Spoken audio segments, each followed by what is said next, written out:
Hey, you busy? Mm-mm. Okay, let me run something past you real quick. So I got a Holy Spirit download. You know what that means. I got a Holy Spirit download. Sure did. That's what it sounds like when the download hits my soul. You have a nice day. Listen, I had a few things happen this week that just brought on this eureka moment. And I was like, you know what? Gotta pick up the phone and call who but you. You know it. And I just thought to myself, I wonder if you or anyone that you know kind of struggles or suffers with this as well. And the only way that I can coin it, because I like to term things and just, how can I put this so that we'll always be able to eat from this particular fruit? And I want to call this particular struggle, this particular seed, this particular fruit, life subscriptions. Let me tell you about it. Wrote a song about it. Here you go. So was at work and had a situation occur that I was like, One of the people in the most highest positions at this particular place of employment made a statement that didn't sit right with me. I know the intent behind it, I know the heart behind it, but it was like, this didn't sit right. So let me give you some backdrop. So you know how certain establishments, they give off to certain charities and for good causes. And so in lieu of that, what they do is they'll have you do a dress down day, and then you give a couple of dollars for wearing jeans and a particular shirt. So it'll be pink for breast cancer awareness or purple for domestic violence or whatever the platform is that you're trying to go ahead and participate in, right? So there was a flyer that went out that said, hey, all employees, all staff, want you to wear jeans. Okay, great. And when you wear your blue jeans, I want you to wear a pink shirt in honor of in that particular situation. Okay, great. So I went ahead and did it because, yeah. And so the person in the highest level of authority sent out an email and said, hey, want everybody to kind of do this, that, and the third, and that we're going to take a group picture. Awesome. Okay. So the next day, I come dressed to impress, had my pink blazer on, the only way we know how to do, but it's to shut it down. You understand? And a remark was made. Now, a lot of people had their blue jeans on. A little bit of people participated in the pink, but there were some people that wore the pink top but just didn't wear the jeans with it, and that's fine. I get it. Okay, great. So the statement that was made was, I don't wear jeans to work. You don't wear jeans to work. And so I was eavesdropping, but it was in a group setting. The conversation was being had, so it wasn't a eavesdropping situation, but I just want to let you know it wasn't directed to me. And so then there was like chatter, like, oh, I only wore it because you sent the email or because, and she was like, yeah, but I had a mentor that told me very early on in my career that no matter what, you do not wear jeans to work. So I don't wear jeans to work. But the force and the impact that was behind the verbiage was like, oh no. And so it made me feel some kind of way. So I gave myself a little mental timeout, and I was like, timeout, you're going to carry this for the whole entire day. You about to make this woman feel like you came to work with nothing but a T-shirt on, and that's it. Like you about to feel like that small, that uncomfortable, that disgusting because someone said something. And what you're not realizing is you would have never done this, Friday or not, if not for the email and the flyer, and you wanted to feel like you were a part of the spirit of the office. I want to participate. I'll give them a little $3, woohoo, to this charity event. Let's do it. So this was not something that you came in like you came in sneakers and they were like, we don't do that here. You didn't break a rule. You are actually trying to combine and be a part of, again, the spirit of the office. So I had to talk myself through that one. I'm not even gonna hold you. And that particular thought process and the even needing for me to talk to myself, I had to sit down and ask myself why. So I came back home and I talked to my husband about it, and I was like, I guess it's just because I see this person of a certain stature as excellence. Like the accolades that she has, the way that she's been able to soar in her particular career path, I look at her as, wow, that is a true demonstration of excellence. And let me just pause there. Have you ever had it? Because I know that we see people on TV or celebrity or someone who you possibly know, but have you ever had it where you were so close, I'm talking about elbow close to someone, that when you looked at all that they accomplished in their lives, in their career, that you are actually blown away? Not even dollar amount. Not particularly that, but what they were able to accomplish in their lives, particularly in their career, and was like, wow, I'm in awe of you. Not just because you're the one that makes the big bucks, but because like this, I'm talking about this person is in newspapers, in my local newspaper. Okay. One of the things that I've been seeing is that we're clipping out at least 3 times a week, if that, if it's a slow week, on things to go ahead and either put in some type of scrapbook or to go ahead and just frame it, because she is, I mean, breaking all kind of barriers, doing some great things in the community. And it's just like, oh my goodness. And so when I looked at her as someone to aspire to. Right? Someone to not be like her, but to aspire. I don't ever want to run in someone's lane, but I would sure like it if I can at least be on your team. If I could figure out how you do that Usain Bolt thing that you do, so that I can start training with you and have some of that excellence and some of that, the accolades and all of that come off and be a part of my life. You see what I'm saying? And so I always look at someone who's in a position that wows me, because there's very few far and in between if you're not on a TV tube, okay? But if I come across someone that I'm like, whoa, you're doing something that is not normal. This is not every day, Monday, Tuesday. This is like, wow. So if you speak a thing, if you say a thing, it almost trickles down to me as a law. Yeah, something that you must follow, because the person, if you want to aspire even a smickle of what they have accomplished, then you would do the thing that they're saying. So when she said, I don't wear jeans to work, that thing weighed on me so heavy.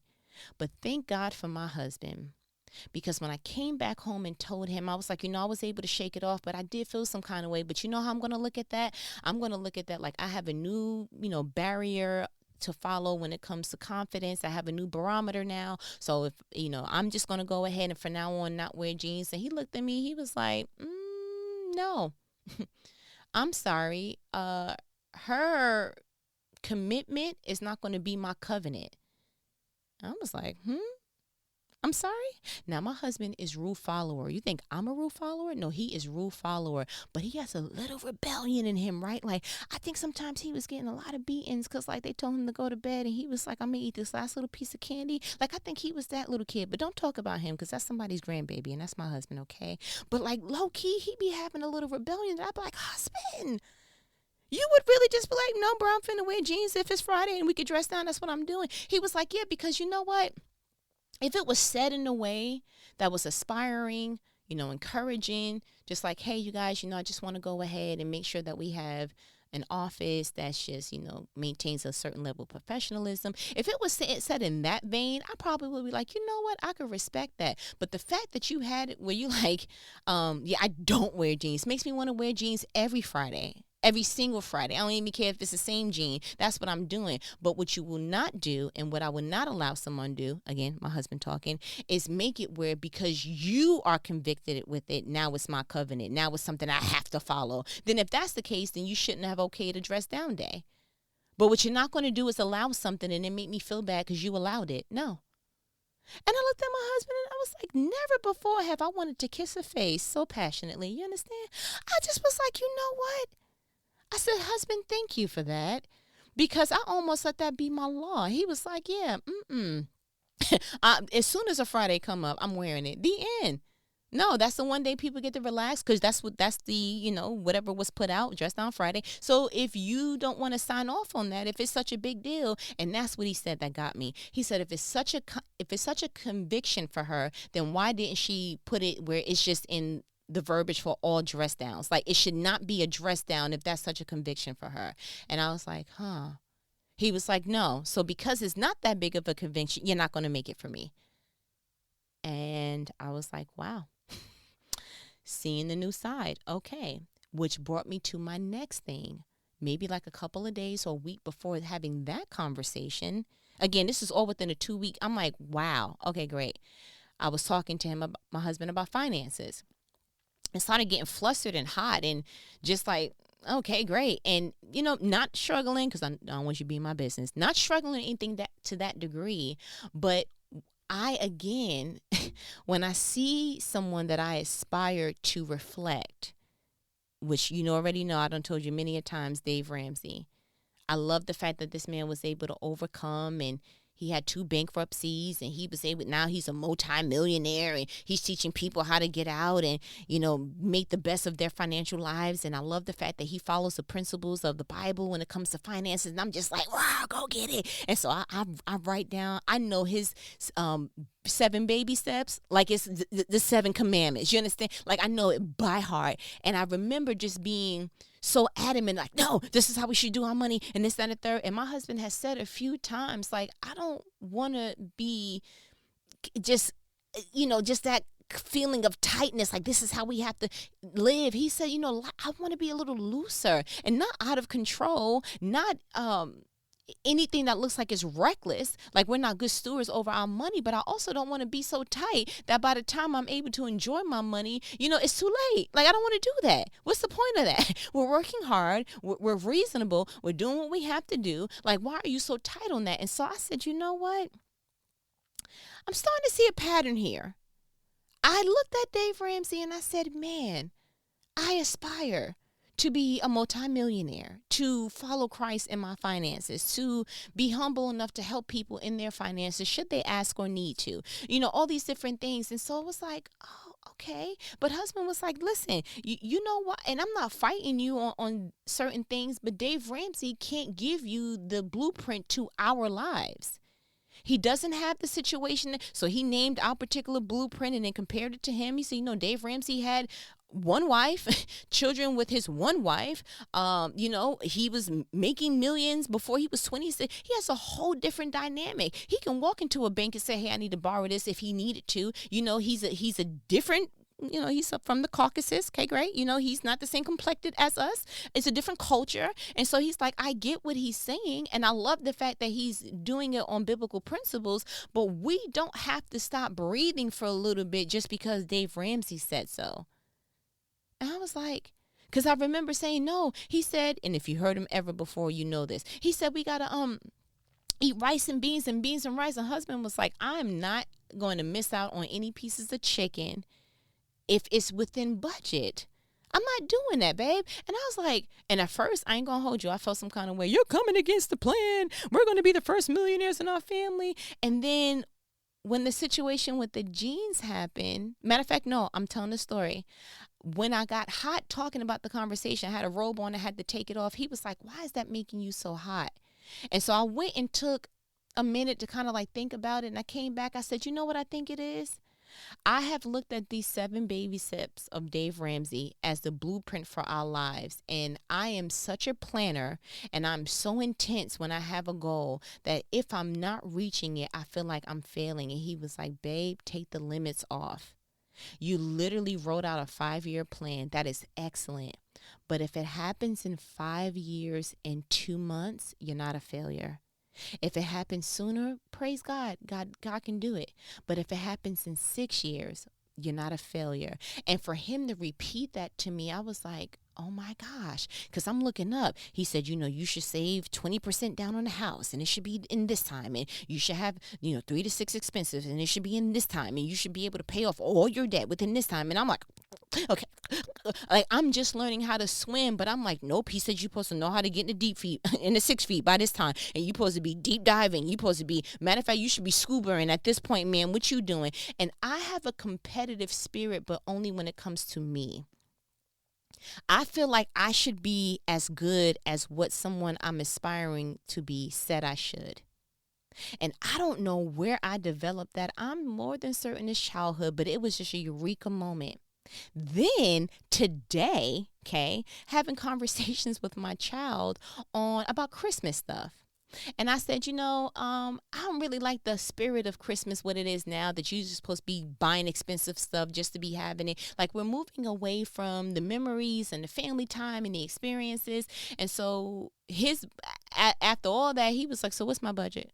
Because I really want to start looking around like Black Friday. And I was like, oh, okay. Well, for you, $250. And he looked at me, he said, $250. I said, yeah. He said, man, all we'll be able to get with that is a pair of sneakers, Air Force Ones, and maybe some socks. And I felt something in me want to nudge up the price. Like, okay, what about 300? Now, mind you, I save for Christmas at least a G, at least 1,000 every year. But this time it was like, why? Something about after 2020, it was like all that excess for what? Because you can? No, like I don't want to do that no more. Just like earlier in my marriage, when people that I respected was like, now listen, now you know you got to dress sexy all the time, and I'm like, man, really? Because I be cold, and that lingerie don't be having anything fleecy, and I just and so I try to go ahead and be, and we had this conversation before you and I tried to go ahead and look cute, and my husband was like, where you going? I was like, to cook. He was like, babe, you're not cold. I was like, yeah, but no, again, shivering. I'm sure he saw the goosebumps. Probably thought I had got attacked by 50,000 mosquitoes because the goosebumps look like mosquito bites infected. And so I was like, are you okay? So I tried to play it off like, bruh, this is light work. Welcome to being married. Until he hugged me. He was like, you're freezing. And I was like, but such and such told me I'm supposed to be walking around sexy because men are visual. And he was like, did you ask me what's sexy to me? Like, can you not subscribe to somebody else's thing? And I was like, okay. And then last but not least, again today, my son was like, he knows how I feel about us all eating down for dinner, right? Because in my childhood, we didn't all sit down as a family, Some people ate in their room. We couldn't because we wasn't grown. That's fine. Talk about somebody else's grandbaby. But you the food is on top of the stove. Make a plate, okay, great. You be all right, okay, great. That's how it's gonna work out. And so I just developed this thing with my children. Like, no, we're all gonna sit down as a family. We're gonna talk. We're gonna blah blah blah. And my son be like, so it's this party, right, that my friends are going to, that I'm gonna be going to, and it's like, bruh, it really is near dinner time all the time. Like, I don't understand. And so I finally got to the place that I linked the whole Christmas thing, like $250, and then the fact that I was like, where did that come from? That you save $1,000 and you want to, like, what did all? And it was because I had to admit to myself. I said, oh my goodness, all of my Christmases as a child was amazing. So somewhere in that, I developed because my Christmases were amazing, I want to do the same for my children. Yeah, but it shouldn't put you in bondage. It shouldn't make you feel like what his sneakers cost when his foot was smaller don't cost what sneakers cost now because he has a size 13 plus. Like, there are things that change, and so you can allow for your perspective to change in something as well. The whole thing with dinner time. You having a hard time because once again we have to eat as a family and he's not here because he's out or he's whatever. And it's like, listen. You can give him an amazing childhood because and still do things a little differently. The things that you're holding on to, it's not affecting his childhood. It's infecting your parenthood. Like, literally, you holding on to stuff that is like, yeah, we can rewrite that for you. And so I looked at the premise of that, and I'm like, with the work gene situation, it was because someone that I aspire to, to even get to that platform, that I feel like that's a whole different bracket, the accolades and all that. So I aspire to get into that bracket, to really make that bracket my home, that career excellence. I want to get there. And it's like you subscribe to that. And so you looked at the person that you aspire to reflect and you made it your law. Dave Ramsey, you looked at him, you were inspired. And so then you made it your subscription with your Christmases, with you being a child. You made it your subscription with the people said earlier on in your marriage. You made it your prescription. When it's subscription with the people said you should be doing. Like, it's like, time out. Don't you see a pattern? That you can subscribe to something, be it good or bad. And these things were good intentions, but it resulted in bondage. Why can't you see it as, I can take that blueprint, but I can make it my own so that it feels like it's customized to me. When my husband and I were looking at houses before, there were certain houses that we were very clear on, oh, this is a starter home. Yeah, this is definitely not for someone of our family size. So no, this is not going to work. Yeah, this is cute, but it doesn't have the backyard that my husband is looking for, so it's not even an option. And then there were some things that it was like, man, this house would almost be perfect if we can add an extra bathroom and then push out this, like, is there a way you can knock down this wall and like give me less kitchen space and make this more of a this, that, and the third? And when we actually spoke to, like, an architect of that sort, they were like, oh no, this is pretty much the dynamic and the blueprint of this house. It cannot be changed. It cannot be this, that, and the third. And then there were some homes that we actually saw in the building process that we were like, maybe if we catch y'all early, we can say, hey, can you add this, that, and the third, or whatever it is that we were more so looking for. And even those people were like, because there was already a blueprint in mind. Did you catch that? There was already a blueprint in mind. So what you have, the picture that you have in your mind doesn't fit here. So you have one or two options. You either cram and try to occupy the space that has already been fixed, or you go ahead and you live a life that allows you to create what is in your mind, that allows you to create the blueprint in your heart. Let me explain something to you that I learned late, like literally today years old. You do not have to feel limited with a limitless God. You do not have to feel like this is the only way to have a successful marriage. This is, within the covenant of God, okay, decency and order. You have a nice day. Open nothing. Open marriages, rebuke it in the name of Jesus. Have a nice day. And I said it. And so let's just continue on before, okay, have a nice day. There is not only one way to get to success. There is not only one way to receive that particular place that you want to be in your life. There is another place to get there. There is another way to divulge and say, okay, you know what? I've never seen this before. And can I be honest with you? A lot of the things that I subscribe to, the reason why I looked at this particular personnel authority figure and I looked at Dave Ramsey is because I've never seen this before in my regular life. These people are not tangible to me. Like, this is not like, oh, yeah, my uncle, my aunt. This is not regular. So when I see something that's irregular, but it's also excellent, it's like, so what did you do? What did you do? Tell me what you did so I can go ahead and do that. And there is a danger in that from what I'm seeing. There's a social media influencer that I absolutely love, Tabitha Brown. Like that? Yeah, love her. And if you don't know, she's a vegan enthusiast. She's just awesome. All things Southern North Carolina beauty, just natural, just gorgeous, just everything Tabitha Brown. You look her up. I ain't got the time. Okay, great. So I watched her I was like, okay, I was having a hard time trying to figure out what I can eat for breakfast. I cannot have the eggs, the bacon, the pancakes or waffles, the sugary stuff. My body is saying, hey, it doesn't work for us. You have a nice day. So I was getting bored and also limited on what I could eat for breakfast. I'm like, okay, so I'm just going to have to just drink some tea and then take a couple of pieces of whatever fruit doesn't give me a reaction and then have to just really chow down for lunch. So upon really asking God, like, okay, can you show me the ropes? Can you show me the ways? I came across Tabitha Brown and I was like, okay, so what does she eat for breakfast?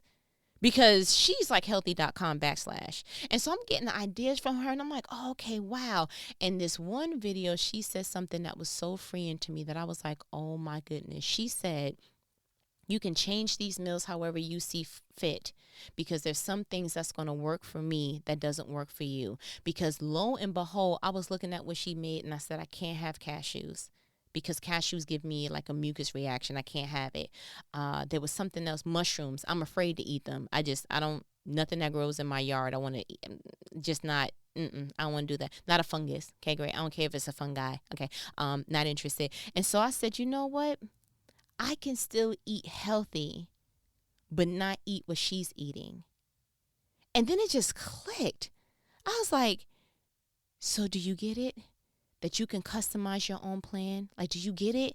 That you can do what's good for you and not what's good just for somebody else who looks like you or who you aspire to be like? Like, do you get it? Are you starting to see that just because it's rooted in something good, it can bring you to a bad place? Because if I would have made what Tabitha Brown made, it would have been delicious. It probably would have been nutritious, but it would have been bad for me. What is good and healthy for her would have been bad and debilitating for me. And I had to really come to a honest moment in myself. And I said, let me explain something to you. It's okay to understand that you are unpacking you for the rest of your life. A couple of years ago, I would have told you, like, I know myself. I know what I like. I know what I don't like. I know but if I'm honest, there's a difference between knowing yourself and dissecting yourself. You literally, and I want you to see this. I feel like everyone is a duffel bag. And when you put your hand, you can unzip it and look and see the contents. Like, oh, okay, it's a Rubik's Cube over there, and there's some pens and paper. I don't really know what this box is. There's a key somewhere else in the bag. I got to find that. And you can see all the things. And in a snapshot, you can see, oh, okay, I see what's in the bag, and you can close it back up. Travel, but not have any idea how to utilize these things in the path and the journey of your life. I have gotten to the place that I've actually sat down with the duffel bag, unzipped it, and said, what is this part of me? What needs to be updated? What works for me? And where is God trying to bring me with all of these contents? Because I feel like the items in the duffel bag is exactly what you need. It is exactly what you need. God put everything that you need in the inside of you, that what you need for your purpose to be walked out, what you need for you to go ahead and get that bigger plan, that bigger vision out into the world. Everything that you need is in the inside of you. And so I'm illustrating it through the duffel bag. But through life, the duffel bag gets beat up. The zipper may be a little bit broken up. You know, it probably was that one color, but what life did to it, it's a little bit more tingy now, and it may be some stains on it. But the contents didn't change. So what you have to do is go inside the duffel bag, really sit down and have a quiet moment with God and say, so this part of me, can you make it make sense? Like, I don't understand. There was once a time that I just felt like, I don't think I like people. People are stupid. Like, again, I'm being unveiled. Don't judge me, okay? And it was just irritating until God showed me, like, you're a personable introvert. You absolutely love people. You love to encourage them. You like to make them feel good, but you are drained when you are around them for too long. You need to sit it down. And when you sit down and you recharge, you are not only a better person, you are a better people person. I was like, really? Because when I be taking these tests, they say I'm extrovert, but you know what, bro? You may be right, because I look at the clock really fast when we out somewhere, and I'm like, ooh, okay, I don't really. Like, did I grow into an introvert? It's like, no, you're growing into yourself now. You finally have the space, the energy, and the know-how to go ahead and really identify, oh, this is who I am. So that's why you're able to really feel as sometimes like, you know what? I don't think that this is right. It started off as good intentions, but it's not feeling right. And the more that you understand yourself and you're able to really dissect yourself, I promise you, life will just start to lead you on a path that you're like, oh my gosh, how was I traveling before? How did this happen? And it made me even think of Moses. When I thought about what Moses did back in Exodus 2, I was like, man, if Moses and I could have had this conversation, I could have saved Buddy 40 years in Midian. You understand? So real quick, I read from the NOT version. We're going to just jump all the way down to verse 11 where it says Moses escapes Midian. So the Bible says, many years later, when Moses had grown up, he went out to visit his own people, the Hebrews, and he saw how hard they were forced to work. During his visit, he saw an Egyptian beating one of his fellow Hebrews. 12. After looking in all directions to make sure no one was watching, Moses killed the Egyptian and hid the body in the sand. 13. The next day, when Moses went out to visit his people again, he saw 2 Hebrew men fighting. Why are you beating up your friend? Moses said to one who started the fight. 14. The man replied, who appointed you to be our prince and judge?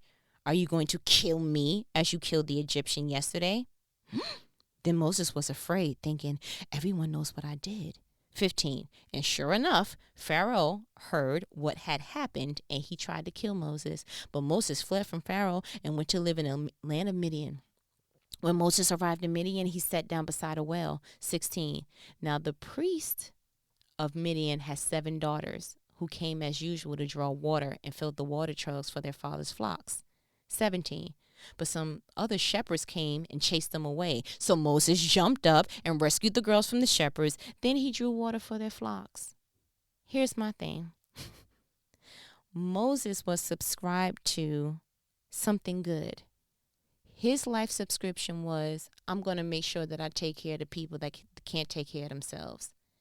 The Bible just say that Moses saw, like, the Egyptians, y'all working my people too much. Like, what you doing? The Bible literally started off with the verse 11 saying, he went to go see his people, the Hebrews. Like, I'm being real clear, okay? I want y'all to know I'm in the palace. I know Pharaoh's daughter's raising me and all that, but I'm going to go out and visit my own people, the Hebrews. And so when he saw how hard they were working, he was like, oh, okay. And then he saw somebody beating up on one of his people, and he was like, bro, this is not going to happen, not on my watch. So what I'm finna do, I'm going to look to the left a little bit, look to the right a little bit, make sure I look behind me, and and then it's going to be a wrap, and that's what you're going to do, and I'm going to hide you, bruh. And so I wish that Moses, when that confrontation happened with the Hebrews, and he had to ask them, like, my brother, like, what y'all doing? I wish after Buddy was like, oh, so what you going to do, kill me, blah, blah, blah.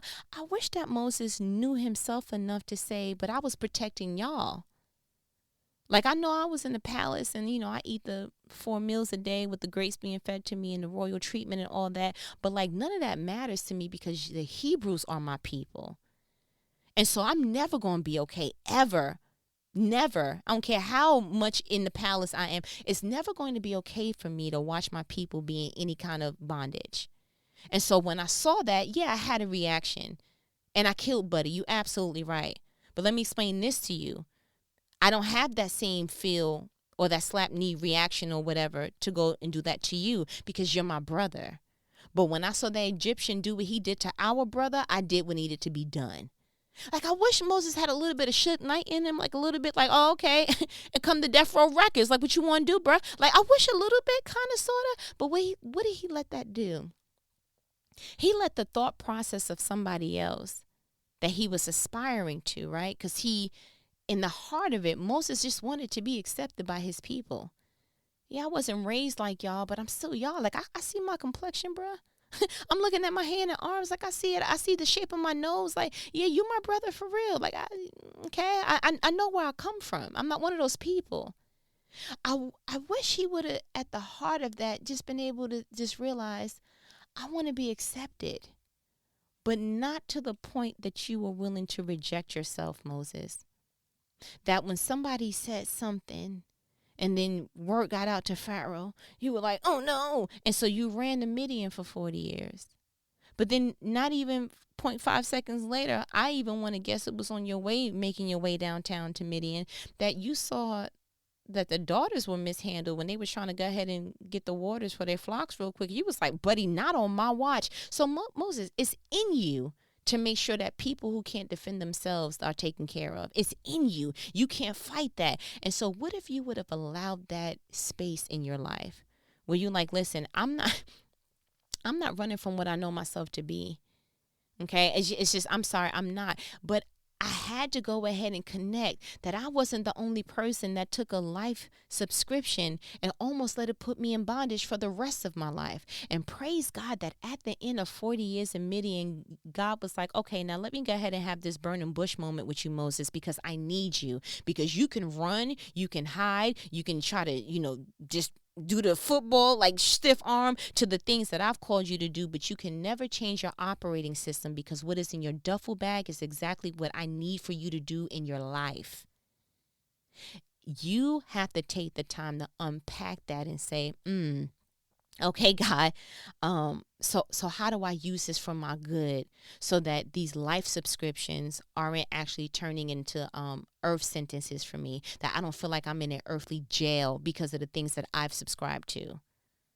Moses, you wanted to be so accepted that you rejected yourself, but I had to look back at me. You want to aspire to be so excellent that this person speaking in authority put you in bondage. You'll never wear jeans again. I'll burn them. Literally, that's how far you was willing to go. And I'm talking to myself. So go ahead and listen. It's not gossip. Okay, great. So that's how willing in your head you were like. So from now to Jesus come, you just decided, no, I'm never going to wear jeans because somebody else said it. You know that there's a tasteful way to wear jeans to work, right?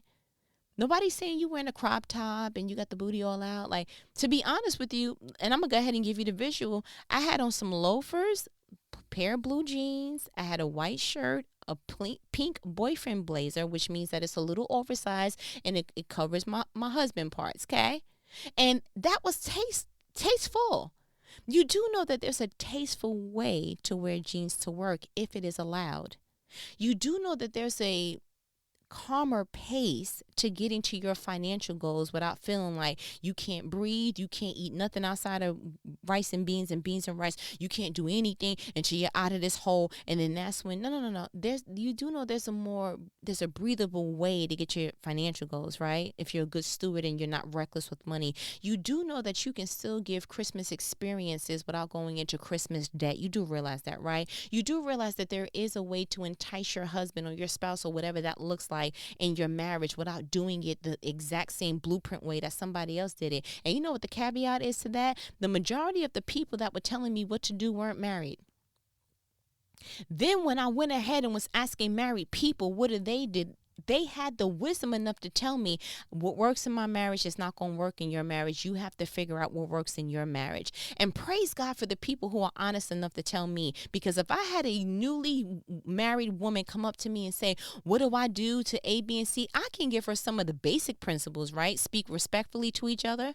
Try not to talk when you're upset, because some people, you when you're talking, you want it to be heard. You don't want it to be felt, okay? I can go ahead and give her that. I can go ahead and give her, you need to be a good communicator. You need to try to go ahead and give your husband exactly the nucleus of what he needs without giving him all the extra, because you need to, he's a fixer, and so he wants to be able to hear what to fix.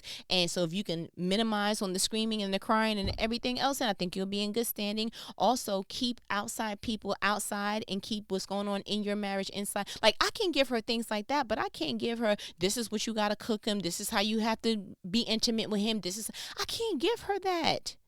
It's not a recipe. It really, I mean, it is a recipe, low key, because Christ has to be in the center of it, but it's a customized recipe. I asked somebody at the job, my previous job one time, how do you make your macaroni and cheese? She named some cheeses I never heard of and told me that her secret recipe, I kid you not, she said it was from her aunt, that it was cream of mushroom. And I was like, oh, can you tell me why? She said, yeah, because I like my macaroni and cheese creamy. I said, yeah, and I like mine cheesy and solid. She's like, I don't like it. And so literally the recipe that she would have given me wouldn't work for me. And the recipe that I would have given her if she asked would have been disgusting to her. So when I say that somebody else can't give you their recipe, they can't. Because what their ultimate goal is not your goal. I don't want creamy macaroni and cheese. That doesn't make me excited to go to anybody's house for Thanksgiving. Meanwhile, she didn't want nothing that was solid. It was like, why is this whole thing just one big block of cheese, and why? I don't understand. I told her that I cut the cheese up in a certain way. She was like, who got time for that? And so even swapping recipes was an issue because it was customized to somebody else's palate. And so while it is awesome to have a blueprint, to have a plan, a course of action that you want to take, okay, this is what I aspire to, it's always good to have that. But it's a detriment to your growth when you say I have to do it the way that somebody else did. Because the Bible that I read, I don't read that Jesus healed the same way every time. I don't read that all the prophets had the same experiences. And so I don't know where we get this oneness from. I don't know if it's from school where they just taught, everybody goes through this math class and everybody got to pass this citywide test and everybody has to pass this SAT. And, where life showed us, we all have to excel the same way, the same exact time. So you can try to cheat off somebody else's test and not know exactly what you're doing. And what it really is I feel like life is a test, but it's customized to what God has for you. So it would really behoove you not to look at somebody else sitting on the left or you sitting on the right, or you look at their test, because the answer that you will put on that you found from their test will be wrong for yours. And you'll look at it like, what? That's the same number 3. Like, I kind of glanced, I looked at your question, I said, okay, C was the same, so I chose C. But what you don't understand is that they're studying to be a scientist. You're studying to be a teacher. And so although you may be in the same vicinity, you have a totally different outcome that God is trying to get out of you. So my challenge to you is to go ahead and cancel all subscriptions in your life. Because I'm more than certain that if you are really honest with yourself, you have subscribed to how your father worked, what you saw your mother do, how you went ahead and saw such and such deal with their children, how that marriage, whatever the case may be, and your family does it A, B, and C. And I need you to cancel that, because that was needed for that time and that space in that part of your life. You cannot carry that into the newness of all the things that we're experiencing that our parents and grandparents and other people have never experienced. It's a totally different walk. You're trying to walk in sneakers the way that somebody did in stilettos. It does not work, or vice versa. It does not work. Please cancel the subscriptions. Please. And be honest enough to sit with God, open up the duffel bag that is you, and say, can you show me, and can you help me get the outcome that you have already destined for me to have?